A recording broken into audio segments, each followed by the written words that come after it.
వాళ్ళ ఫ్యాక్టరీ వాళ్ళని కంప్యూటర్లు అడుగుతున్నారు. ప్రత్యేక సాక్ష్యం నేను అసోసియేషన్ పంపించి మీరు 2 కంప్యూటర్లు వేయండి, మీరు 2 కంప్యూటర్లు వేయండి, కాలేజ్ స్టార్ట్ చేశాను. ఎవరో కాదు, మనోజ్ రెడ్డి గారే అడిగినారు.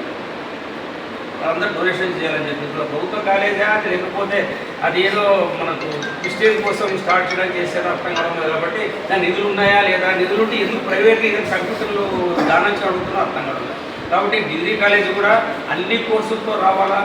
దానికి శాశ్వత భవనం నిర్మాణానికి మేమైతే ప్రపోజ్ అయితే ఉండి చెప్పినాం. అక్కడ మన మాధవరం ఇట్లాంటి వెనుకబాటుతనానికి గురి చేస్తున్నటువంటి పాలకుల విధి విధానాలకు వ్యతిరేకంగా ఒక ప్రజా కళాకారులంగా ప్రజలకు న్యాయం జరగాలని కోరుకునేటువంటి వాళ్ళంగా ఎక్కడైనా సమస్య ఉన్నా అక్కడికి వెళ్ళడం అనేటువంటి జరుగుతుంది. అందులో రాయలసీమ ప్రాంతానికి ఈనాటిది కాదు మేము వచ్చేది, ఆనాటి నుండి ఈనాటి వరకు వస్తూనే ఉన్నాము. రాయలసీమ ప్రాంతం యొక్క కన్నీళ్ళను తొడవడానికి, రాయలసీమకు జరుగుతున్నటువంటి అన్యాయం పట్ల కానీ, ఇక్కడ పెండింగ్లో ఉన్నటువంటి ప్రాజెక్టుల విషయంలో కానీ అనేక సమస్యల్ని ఇవాళ మనం లేవనెత్తుతూ, ఇవాళ ఒకవైపున శాసనసభకు ఇంకొక వైపున లోక్సభకు ఏకకాలంలో వస్తున్నటువంటి ఎన్నికలను దృష్టిలో ఉంచుకొని వస్తున్నటువంటి నాయకులను నిలదీయండి, లిఖితపూర్వకమైన హామీ ఇవ్వమని చెప్పేసి డిమాండ్ చేయండి అనేటువంటి దాన్ని మేము ప్రజలకు తెలియచేయడానికి ఒకవైపున అటు ఆంధ్రాలోనూ ఇటు రాయలసీమలోనూ 2 వైపులా ఒక జన చైతన్య యాత్ర చేయాలనేటువంటి దానికోసం కూడా మేము ప్రయత్నం చేశాము. అటువైపు జన చైతన్య యాత్ర మొదలైంది. ఇవాటికి 14వ రోజు. మేము 12 రోజులు అక్కడ కరీమన్నా నేను కూడా ఆ యాత్రలో ఉండి నిన్న కర్నూలుకి వచ్చి ఒక ప్రెస్ మీట్ పెట్టాము. ఇక్కడికి వచ్చి ఇక్కడ కూడా ఏదో మేరకు పాలకుల దృష్టికి ఈ విషయాన్ని తీసుకుపోవడానికి, ప్రజల సమస్యలను తీసుకుపోవడానికి ఇక్కడ మేము మొదలుపెట్టడం అనేటువంటి జరుగుతూ ఉంది. అందుకోసం సరే ఆర్సీసీ అనేటువంటిది ఒక ఉద్యమంలో భాగంగా రాయలసీమ సమస్యల కోసం ఆవిర్భావం జరిగిన విషయం. అది లాస్ట్ ఇయర్ మేము చేసినటువంటి పాదయాత్రలో కూడా అక్కడి నుంచి తెలంగాణ నుంచి కూడా అనేక మంది వచ్చి ఇక్కడ ఈ పాదయాత్రలో పాల్గొనడం కూడా జరిగింది. ఇక్కడ పెండింగ్లో ఉన్నటువంటి ప్రాజెక్టులను పూర్తి చేయాలని కూడా, ఆదోని జిల్లా కావాలని, ఇక్కడ ఒక హైకోర్టు కావాలని, ఇక్కడ కృష్ణా బోర్డు ఇక్కడ కాదు అక్కడెక్కడో ఉంటుంది. ఇక్కడి నుంచి అక్కడ దాకా ఎక్కడ పోవాలి, ఏం చేయాలి, అసలు ఎవరి అధీనంలో ఉంది, అసలు ఏం చేస్తున్నారు, ఎవరేం చేస్తున్నారు కూడా తెలియనటువంటి పరిస్థితులు కూడా కొన్ని జరుగుతున్నటువంటి విషయాలు ఉన్నాయి. అందుకని ఇవన్నీ రకాల ఒక సమస్యల వలయంలో ఇవాళ రాయలసీమ ప్రాంతం అంతా చిక్కుకొని ఉంది. ముఖ్యంగా ఆదోని ప్రాంతం 2వ ముంబైగా చూస్తాం మనం ఆదోని. అట్లాంటి 2వ ముంబైగా ఉన్నటువంటి ఆదోని ప్రాంతానికి ఇన్ని రకాల అన్యాయం జరుగుతుంటే, ఇన్ని రకాల సమస్యలు ఉత్పన్నమవుతుంటే పాలకులకు అసలు నిమ్మకున్నట్టుగా ఉన్నటువంటి పరిస్థితి మనం చూస్తూ ఉన్నాం. అందుకనే ప్రజలంతా కూడా సమాయత్తమై ప్రశ్నించండి, నిలదీయండి. రేపు మీ ముందుకు ఎవరు వచ్చినా, ఏ నాయకులు వచ్చినా ఈ పార్టీ ఆ పార్టీ అనడం లేదు. ఒక ఉద్యమ రూపంలోకి ముందుకు వచ్చినటువంటి ఆర్సీసీలో ఉన్నటువంటి వాళ్ళు కొంతమంది సరే, వాళ్ళు ఉద్యమాన్ని నమ్ముకున్న వాళ్ళైతే ఉంటారు, అమ్ముడు పోవాలనుకుంటే పోతారు, అది వేరే విషయం. దాని గురించి ఇక్కడ సమస్య కాదు. కానీ ఉద్యమం అయితే ఎప్పటికీ కూడా ప్రజల కోసం ఆవిర్భవించినటువంటి ఉద్యమం, ప్రజల సమస్యలు నెరవేరేంత వరకు ఈ ఉద్యమం ఉంటుంది అనేటువంటి విషయాన్ని మీకు చాలా స్పష్టంగా మేము చెప్పదలుచుకున్నాం. అందులోనూ మీ ముందుకు ఎవరు వచ్చినా ప్రశ్నించండి. లిఖితపూర్వకమైన, మరొకసారి చెప్తున్నాను, 2వసారి నేను లిఖితపూర్వకంగా, ఇంతకుముందు ఆదినారాయణ గారు కూడా కొన్ని విషయాలు మీ ముందు ఉంచారు, మిగతా మిత్రులు కూడా మీ ముందు ఉంచారు. అట్లనే చాలా స్పష్టమైనటువంటి హామీని లిఖితపూర్వకంగా మీరు తీసుకోండి. ఇప్పుడు రాబోయే 5 సంవత్సరాలలో ఈ ప్రాజెక్టులన్నీ కూడా పూర్తి చేస్తాం అనేటువంటి విషయాన్ని మీరు హామీ పడాలనేటువంటిది ప్రజలంతా కూడా ప్రశ్నించాలి, నిలదీయాలని చెప్పేసి ప్రధానమైనటువంటి ఈ డిమాండ్లతోటి మేము ఈరోజు ఇక్కడ ఇన్ని ప్రజా సంఘాలను కలిసి ఒక ప్రెస్ మీట్ని మేము ఏర్పాటు చేసుకున్నాము. అందుకోసం గతంలోనూ ప్రెస్ మిత్రులందరూ కూడా, మీడియా అంతా కూడా సహకరించారు. ఇప్పుడు కూడా ఇక ముందు కూడా ప్రజా సంఘాలు, ప్రజా ఉద్యమాలకు అండగా నిలబడాలని, మొత్తం ప్రపంచం దృష్టిలోకి ఈ సమస్యలన్నిటి తీసుకువెళ్ళడానికి మీ పాత్ర చాలా ముఖ్యమైనటువంటిది. కాబట్టి మీరంతా కూడా సహకరించాలని మరొకసారి మీడియా మిత్రులందరికీ కూడా సవినయంగా విన్నవించుకుంటూ సెలవు. జై రాయలసీమ. రాష్ట్ర ఆవిర్భావం జరిగి 10 సంవత్సరాలు. ఈ 10 సంవత్సరాలలో రాష్ట్ర విభజన హామీలు ఏవైతే ఉన్నాయో, ఇంతకుముందు మిత్రులందరూ కూడా మాట్లాడినట్టుగానే అసలు స్పెషల్ స్టేటస్ పోయింది, ఈ రాష్ట్రానికి అది ఎక్కడో గాలి గుట్టుకుపోయింది. ఎలక్షన్లు వస్తున్నాయి, పోతున్నాయి, ఎవరి గెలుపు ఓటముల గురించి వాళ్ళే ఆలోచిస్తున్నారు తప్ప ప్రజలకు సంబంధించినటువంటి విషయాలు ఏమిటి, వీళ్ళ సమస్యలు ఏమిటి అనేటువంటి దానిపైన అసలు మొత్తంగా ఇదొక గాలివాటంగా అయిపోయింది. ప్రధానంగా ఇప్పుడు మేము అన్ని ప్రజా సంఘాలను కలిసి అదేవిధంగా ఇక్కడ ఆర్సీసీ కూడా రాయలసీమ పైన ఈ వలసల పైన అసలు పట్టించుకోవడం లేదు. రాయలసీమలో ఉండే ప్రాజెక్టులో కూడా పూర్తిగా ఏ ఒక్క ప్రాజెక్టును కూడా పూర్తి చేయలేకపోయారు. రాయలసీమ కోఆర్డినేషన్ కమిటీ తరఫున మేము గత 4 సంవత్సరాల నుంచి కూడా ఈ ప్రాంతంలో ఇక్కడ ఉండే ప్రాజెక్టులను పూర్తి చేసి ప్రతి గ్రామానికి త్రాగునీరు, అలాగే ప్రతి ఎకరాకు సాగునీరు అందించాలనే అంశం పైన చాలా బైక్ యాత్రలు, అలాగే చాలా పాదయాత్రలు కూడా చేసిన రోజులు చాలా ఉన్నాయి. అలాగే ఇక్కడ ఉన్న వేదావతి ప్రాజెక్టు కోసం ఒకరోజు సబ్ కలెక్టర్ కూడా ఆలూరుకి చేస్తే మేము అక్కడ మెమరాండం ఇవ్వాలని మేము అక్కడికి వెళ్తే 3 టీఎంసీలతో ప్రాజెక్టు ఏర్పాటు చేసి 1,00,000 ఎకరాలకు నీళ్ళు ఎలా ఇస్తారని మేము ఆ సబ్ కలెక్టర్ని అక్కడ జాయింట్ కలెక్టర్ని అక్కడ మేము అడిగితే మేము ఇచ్చేది 3 టీఎంసీలతో ఏర్పాటు చేసినా మేము ఇచ్చేది ఒక పంటకు 3 తడులు మాత్రమే ఇస్తాము, కాబట్టి మేము ఒక 1,00,000 ఎకరాలకి నీళ్ళు ఇస్తామని 3 తడులకి ఏ పంట పండుతుందని మేము ఇక్కడ అడుగుతూ ఉన్నాము. మళ్ళీ ఇప్పటికైనా ఈ ప్రభుత్వాలు ఏ ప్రభుత్వం వచ్చినా కూడా ఇక్కడ ఇప్పుడు ఎన్నికల సమయం వచ్చింది కాబట్టి ప్రజలు ఒకటే గుర్తుపెట్టుకోవాలి, రాయలసీమలో ప్రాజెక్టులు ఏ పార్టీ అయితే పూర్తి చేస్తుందో ఆ పార్టీకే మద్దతు తెలపాలని ప్రజలు నేను కోరుకుంటున్నాం. నా పేరు రవివర్మ, రాయలసీమ. చెరువులు ఉన్నాయి, ఆ చెరువులు నింపకుండా అదేవిధంగా ఇక్కడ ఉన్న ఎస్ఎస్ ట్యాంకులు కూడా బసాపురం అయితేనేమి, రామజల్ అయితేనేమి, ఇవన్నీ దాదాపు ఆదోని మండలంలో 41 గ్రామం ఉంది. ఈ 41 గ్రామంలో ఆదోని టౌన్లోనే 41 వార్డులు ఉన్నాయి. ఇవన్నిటికి కూడా సరైన సౌకర్యం, నీళ్లు వాటర్ లేవు, త్రాగు నీరు లేదు, డ్రైనేజీలు లేవు.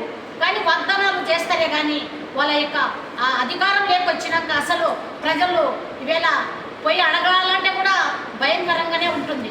ఈ ఎమ్మెల్యేలను అయితేనేమి, ఎంపీలను అయితేనేమి ఇలాంటి భయాందోళనకి గురి కాకుండా ప్రజలు నిర్భయంగా అడగాలని మేము హెచ్చరిస్తున్నాం ప్రజలకి.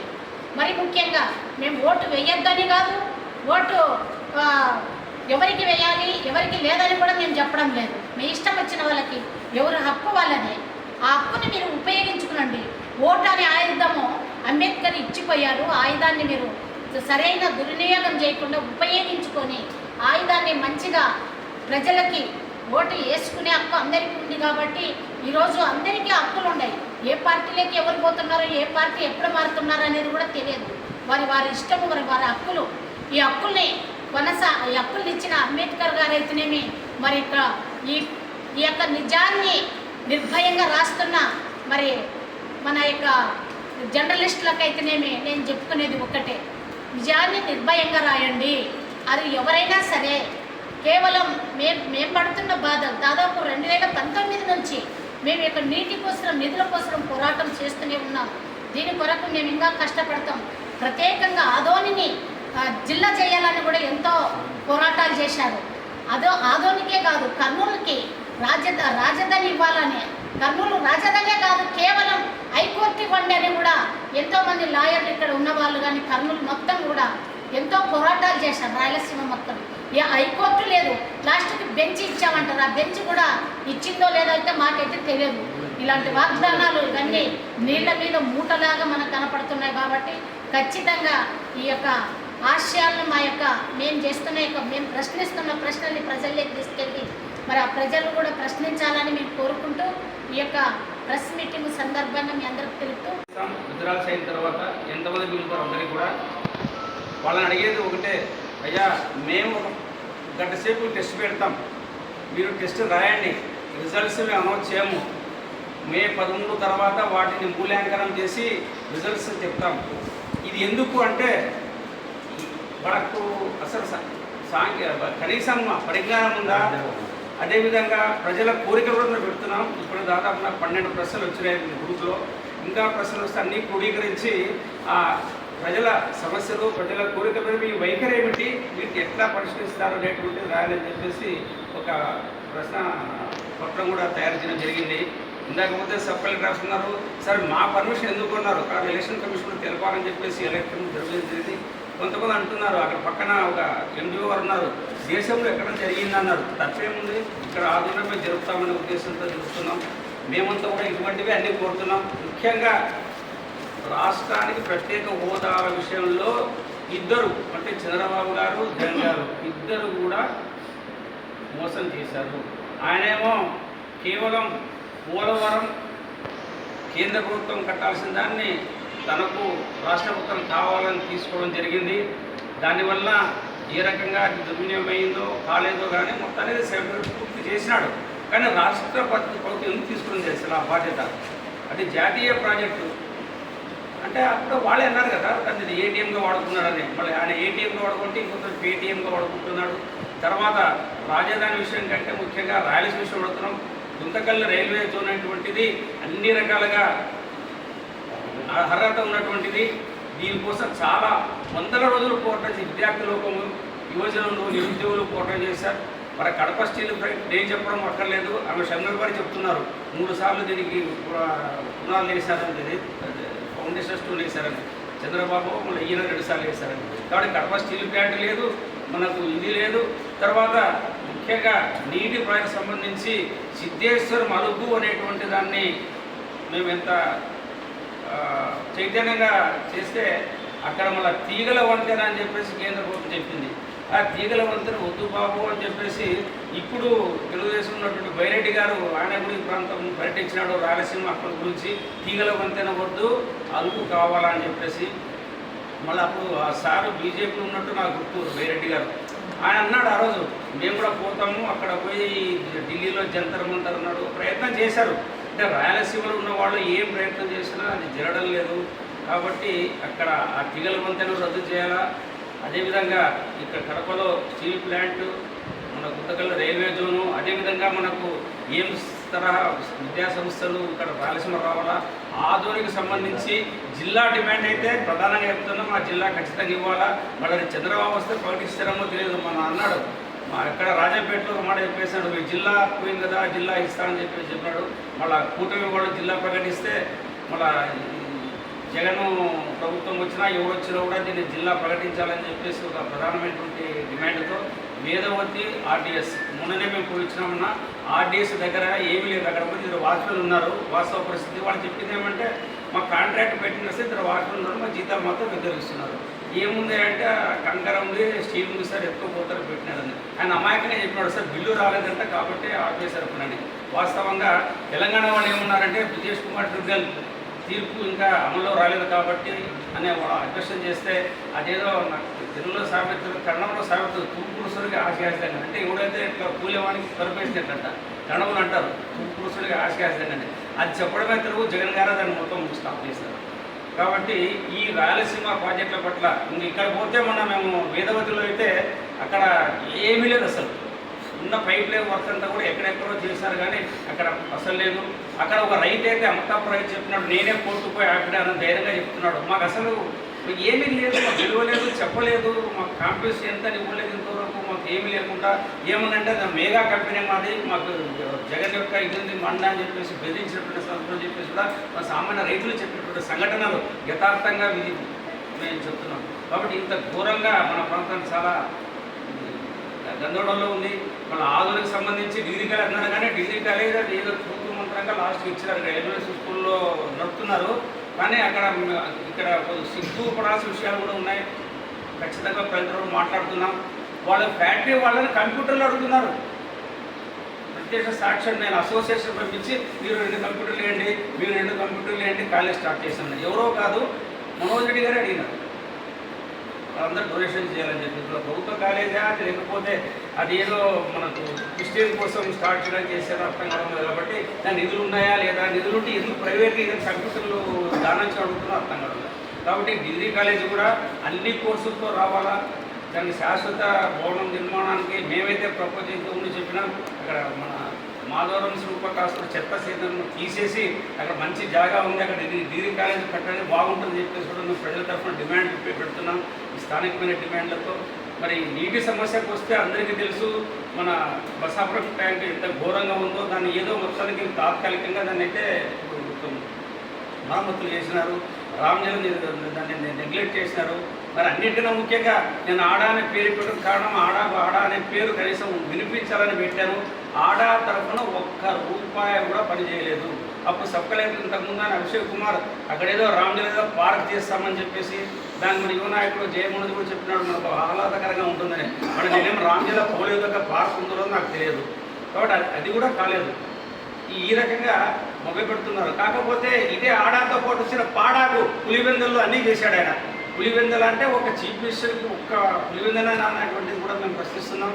కాకపోతే మన దౌర్భాగ్యం ఉందామా లేకపోతే మనం కర్మ ఉందామా కానీ ఎన్నుకోబడినటువంటి శాసనసభ్యులు ఎవ్వరు కూడా ఆయనే చెప్పింది ఇక్కడ చెప్తారు కానీ ప్రజలు చెప్పింది అక్కడ వినిపించేదంతా లేదు. జిల్లా డిమాండ్కి అయితే ఆ రోజు మొత్తం మేము దాదాపు 10-12 రోజులు కూర్చుంటే ఒక్కరు రాలేదు.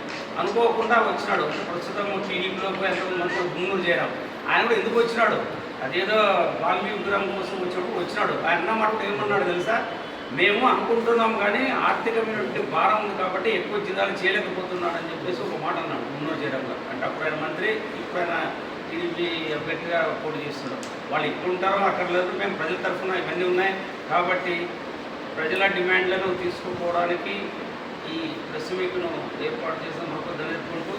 ఇది ఒకటి చెప్తున్నా సార్, మేమైతే టెస్ట్ పెడుతున్నాము. టెస్ట్ కూడా 5వ తేదీ అని డిసైడ్ చేసినాము. వాళ్ళ క్యాండిడేట్ వస్తారా రారా మాకు తెలియదు. 5వ తేదీ మేము పరీక్ష నిర్వహిస్తాం, స్థలం చెప్పలేదు. వాళ్ళకు టైం కూడా వాళ్ళకి ఇచ్చేస్తాం. దాదాపు 20% కూడా సిద్ధం చేసినాం. కాబట్టి ఇది ఒక వినూత్న ప్రయోగం కూడా అని నేను అనుకుంటున్నాను. తప్పేం లేదు, ప్రజాస్వామ్యంలో ఈ రకంగా అడిగే ప్రశ్న ఉంది. ఎందుకంటే ఓటర్ ఎటువంటి ఎన్నుకుంటున్నారు, అక్కడ 0 మార్కులు వచ్చిన వాడు గెలిపిస్తున్నారా లేక ఆ టెస్ట్లో 70 మార్కులు వచ్చి గెలిపిస్తారనేటువంటిది జ్ఞానోదయం అవుతుంది. కనీసం కోరిలేట్ చేసుకుందాము అని చెప్పేసి ఒక ఆలోచనతో ఈ ఆడా సంస్థ ఈ కార్యక్రమాన్ని చెప్తూ అందరికీ కూడా ధన్యవాదాలు.